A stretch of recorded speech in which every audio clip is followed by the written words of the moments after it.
po ang dapat nating gawin mga idol kung nag-follow back tayo?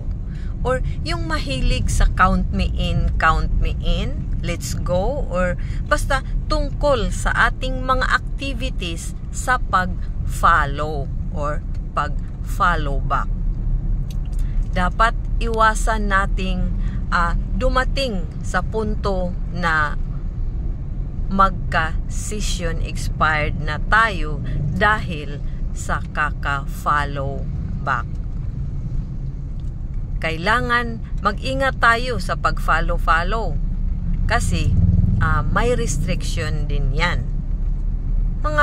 I-straight mo lang hanggang mga 5 katao, and then para hindi ka ma-session expired is itigil mo na ang activity sa follow to follow pagkatapos ng 5 o 5 katao. Then back to mag-comments ka, mag-view ka ng mga videos or mag-upload. Huwag natin i-straight ang pag-follow or pag-follow back.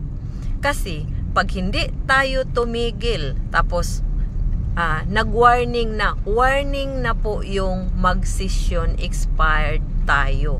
Meaning, stop na sa paggamit ng ating FB. Pwede tayong bumalik after 1 hour.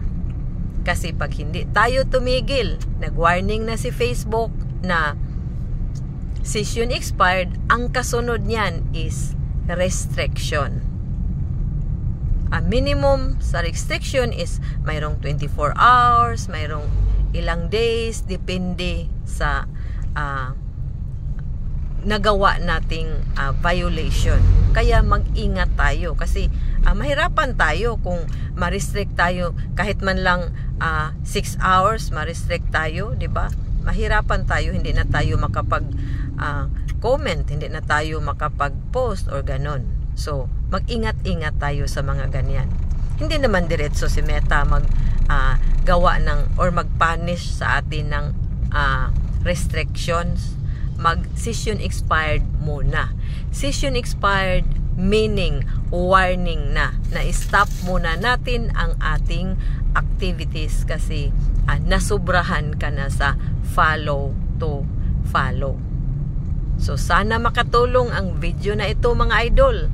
At saka paki-follow na din ako kung nagustuhan ninyo ang videos. Marami pa akong ginagawang videos tungkol sa mga tutorials, driving tips, motivational quotes at spiritual awakening, beauty tips, at paki-share na din ang video na ito para aware ang lahat. Oo, maraming salamat at mag-ingat tayo.